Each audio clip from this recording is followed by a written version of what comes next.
Good morning, everyone. Today we are going to deal with the poem No Men Are Foreign, written by James Kirkup. I would like to give you brief intro to the author. So, James Kirkup was an English poet, translator, and travel writer, and he was born on 23rd April 1918 and died on 10th of May in 2009.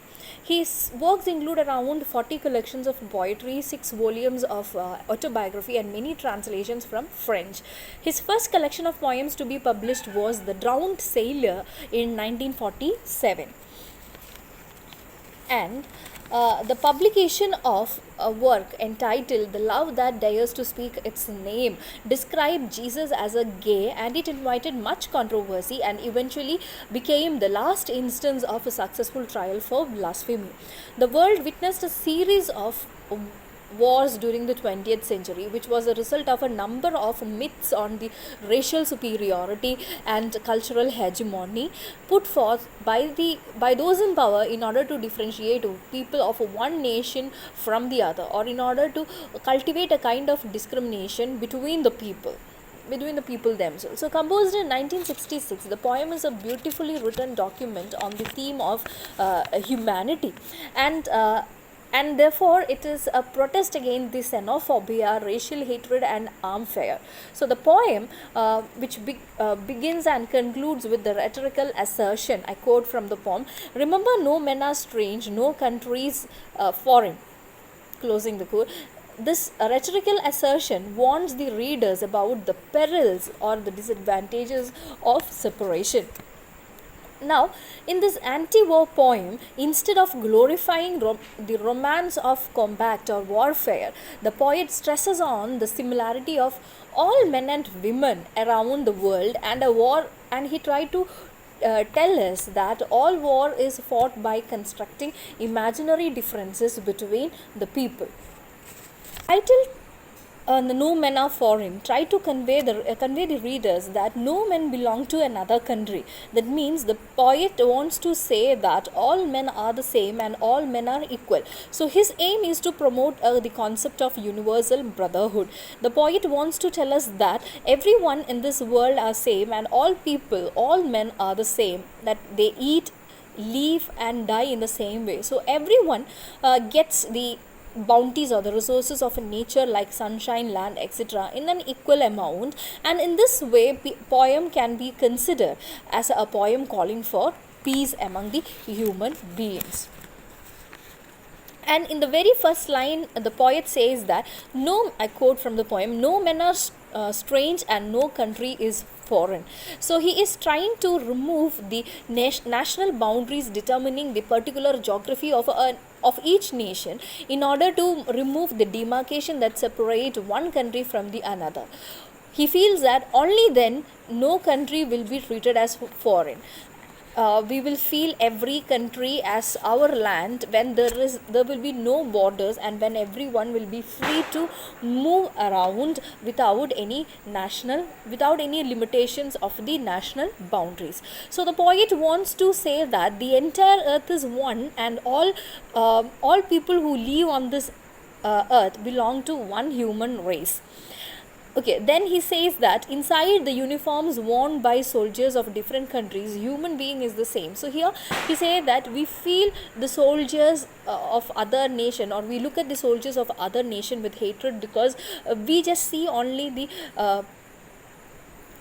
only the bodies wearing the only certain creatures wearing the uniforms representing the military of that particular nation. That's why we feel discrimination or hatred against them. But the poet tells us that inside this uniform there are what exists is the human body or human being. So that human body is just the same as ours.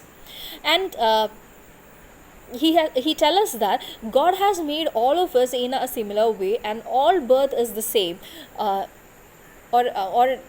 poet tried to tell us that everyone was born in the same manner, and then he says that all soldiers are our brothers, so we should treat them in such a manner. Poet tells us that we all walk upon the same mother earth, and when we die we shall lie in a grave upon the same earth. Okay, so moving on into this next paragraph, They refer to the people who belong to other countries. And the poet tells us that we call them foreigners and discriminate them and fight with them. But the poet say that nature has given all the bounties or its resources to the people almost in an equal manner, and everyone gets the sunlight, air and water in almost an equal proportion, which means that God doesn't differentiate between people from different countries. So and also the poet here tells us that we people do farming during the time of peace and when there is no war, and we live a relaxed life at that time and eat things given to us by nature. Further, he adds that they, or in the manner in which they starve during the wars and winter times, in the same manner does the people belonging to the other countries also starve and stay inactive and passive for a long time. So even the poet tried to tell us that even the people belonging to the other countries don't get fed during the times of emergencies. Okay, whether it is man-made emergency or the natural emergency. So he wants to say that foreigners who belong to other country and we both are the same. The poet referring to his people belonging to his nation and to the people belonging to the other countries, and he tells us that we and them both are the same because we are affected by the similar reasons in a similar manner. Then the poet says that even their hands are the same as ours. They work very hard just like we do. He is giving all these examples to convey to the reader that there is no difference in us and the people belonging to another country. The poet asks the readers to remember something. He says that we should keep in mind that the people of another country whom we think to be our enemies have been bestowed by God with the similar appearance like us. That means God has given them eyes like ours, which open when they are awake and close when they are asleep. Similarly, He has given them the strength which we can win over through love. And then he says that the poet here says that in every country, in every land, there is one common thing, that is life. Life means all the things that are living, and if we can recognize them and if we can understand their feelings and also realize that they are like us, then no fights or war will ever happen in this world. That whenever we are told to hate our brothers, it's ourselves that we dispossess, betray and condemn. So we who take arms against each other should remember this, that when we fight against another person belonging to another country in the name of discrimination based on nation, religion, language, etc., then we are depriving ourselves. Dispossess means to deprive. Okay, so the poet says that we should remember that whenever someone tell us to hate a person belonging to another country, to think about a person as our enemy, and whenever so at that time the poet tells us that whenever we think someone to be our enemy, then we deprive ourselves. So we cheat ourselves and we condemn ourselves. He says that we should stay away from the negativity, and we should not consider anyone to be our enemy. During a war, he tried to tell us that during a war, both the parties have a lot of losses. Both have to suffer many loss, and thus the poet says that war is not in our favor. Okay, war is not going to favor anybody. That is what the poet is trying to say. Okay, and he says that whenever we pick up weapon against someone, then we should remember one thing, that we make earth dirty, because weapons kill people and their bodies which fall on the earth make it very dirty.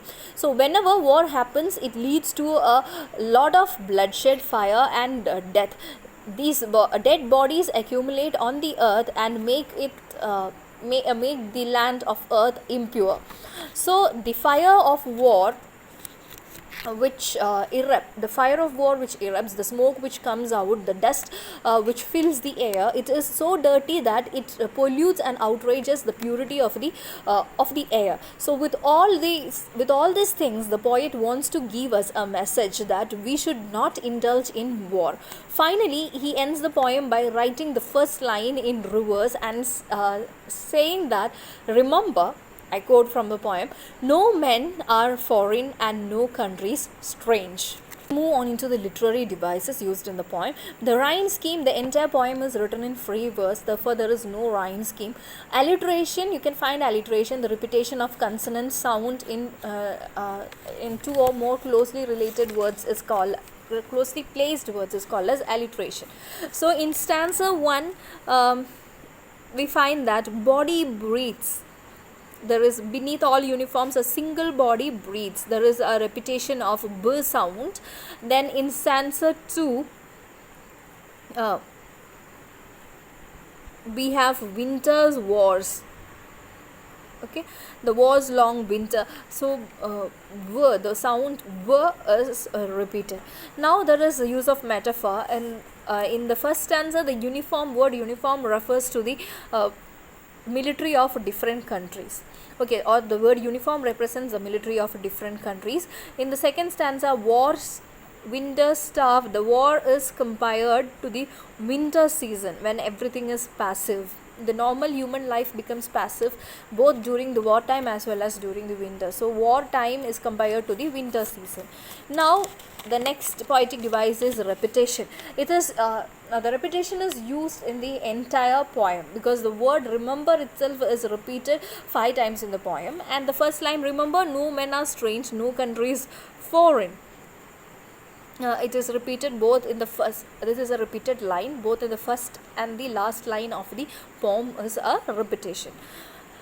Now the next poetic device is enjambment. That means when one line of a particular poetry runs on into its next line without any particular punctuation to mark a full stop or a pause is called as the enjambment. So in the lines 2, 3 and 4, that is an enjambment. Beneath all uniforms a single body breathes like ours. The land our brothers walk upon is the earth like this in which we shall lie. Then and then second stanza we find the lines, their hands are ours and in their lines we their hands are ours and in their lines we read a labor not different from our own. So this is an enjambment. In the next stanza, remember they have eyes like ours that wake or sleep and strength that can be won by love. And next we have, let us remember whenever we are told to hate our brothers, it is ourselves that we shall dispossess, betray and condemn. And next it is, our hells of fire and dust outrage the innocence of air that is everywhere our own. So this is the repetition, this is the enjambment. I'm really sorry, enjambment. Without any punctuation, one line runs into another. Now the poem begins and ends in the same line as the poet wants to emphasize on the fact that all the people living on this earth are the same and that we have created distinctions by erecting borders and fences, different languages, etc. So while we are alive, we walk on the same earth, and upon our death we will lie in our graves upon the same earth. So he draws another similarity that we all enjoy. We all enjoy the good food during the time of peace and starve during the war and in winter time, and we all have the similar hands which we use to do a lot of hard work. All of us have eyes which remain open when we are awake and close when we are asleep. So he reminds the reader that whenever we hate someone, we cheat and hate ourselves also. Now when we let us say when we pick up weapons against someone, then we have to find that we are polluting the earth and making it impure, which with the huge mounds of dead bodies strewn upon the earth. The poet says that here we can find a lot of expressions or phrases the poet uses for promoting the concept of universal brotherhood.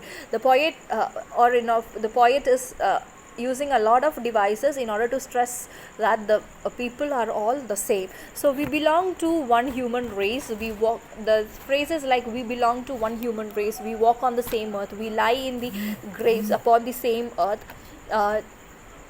During peace we enjoy bounties of nature equally. During war and winter season we starve due to the shortage of food. We all do a lot of labor with our hands. We have eyes which function in the same way. So here the poets have used the word we everywhere in order to emphasize the fact that all of us are equal and all of us are the same. And the words indicating that we are alike, the words like we walk, we breathe, we have eyes, we work with our hands, we enjoy bounties of nature, all these words indicate that we are all alike. Okay, another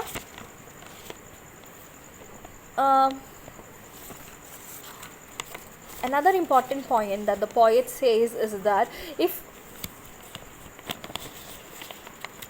the leaders of any country tell the masses to hate people of another country, then they say in order to fulfill their personal gains and to have personal benefits. So the poet says that we should not follow them, because when we hate our brothers, we hate and belittle ourselves. So when we indulge in wars, we pollute and render the mother earth impure by laying dead bodies on it. Summarizing the concept of the poem, we all have common source of origin.